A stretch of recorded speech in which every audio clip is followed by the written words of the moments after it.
Alors, Croix-Rouge Compétences, c'est la filière formation de la Croix-Rouge. Donc, nous délivrons des formations dans le domaine de la santé, du médico-social et du social. Nous faisions déjà de la simulation avec des mannequins.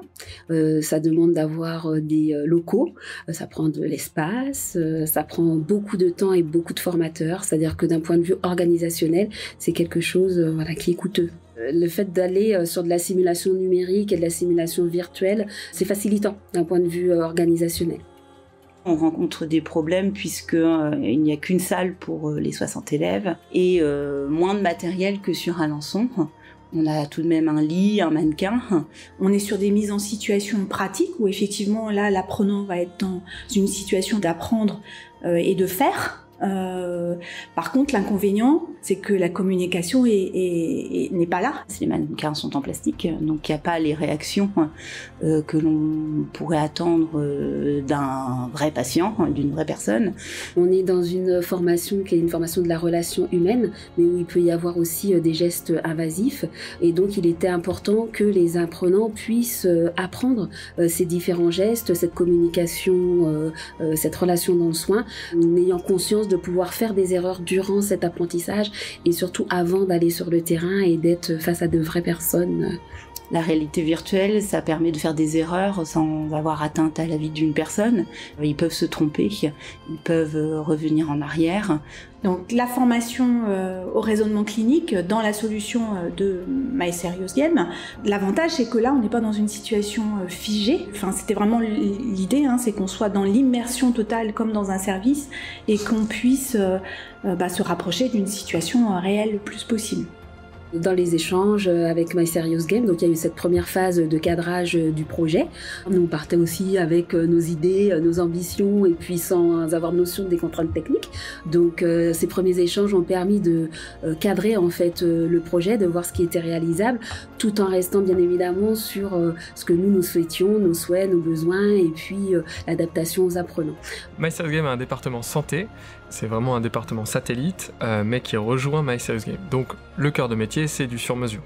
Dans la formation digitale, spécifique là pour le coup, à la santé. Donc on va s'adresser à des centres hospitaliers directement, sur la formation continue, à des instituts, des organismes de formation en formation initiale, à des associations de patients aussi, puisqu'on développe de plus en plus de solutions sur l'éducation thérapeutique notamment. Et c'est ça qu'on voit, il y a un essor de la e-santé, donc nouveaux référentiels qui poussent sur le distanciel, qui poussent sur le numérique, sur l'innovation pédagogique, et aussi sur une prise de conscience par rapport à la formation qui a dû être mise à distance pendant les périodes de confinement, par rapport aux changements, aux attentes des apprenants, des stagiaires et des élèves. Croix-Rouge, c'est typiquement un exemple d'innovation pédagogique, clairement. Nous avons effectivement comme objectif principal de développer le raisonnement clinique chez les apprenants aides-soignants. Que se passe-t-il dans cette situation finalement et que dois-je transmettre à l'infirmière ? Donc on a organisé plusieurs rencontres pour construire le projet et on a construit le scénario. L'apprenant va arriver dans cet environnement, il a la possibilité d'aller explorer plusieurs points en fait dans cet environnement-là et les choix qu'il va faire vont conditionner en fait la suite de son parcours. Donc parfois il va faire des choix qui sont adaptés et parfois des choix qui sont moins adaptés.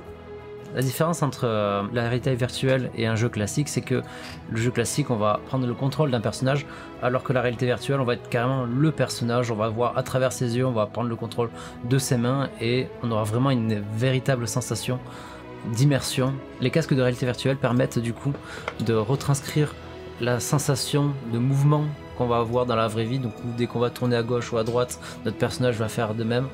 Pareil, on a aussi deux manettes qui permettent du coup de retranscrire les mouvements des mains.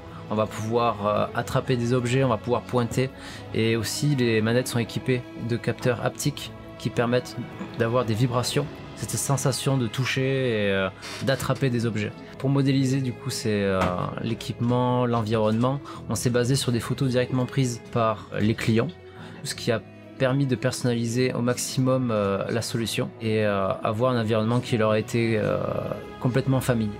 On a une population qui est quand même assez jeune. Ils sont plutôt ouverts à tout ça, à toutes ces nouvelles technologies. Quand je leur en ai parlé, ils étaient super heureux et c'est ludique, donc voilà, ils attendent vraiment ça avec impatience.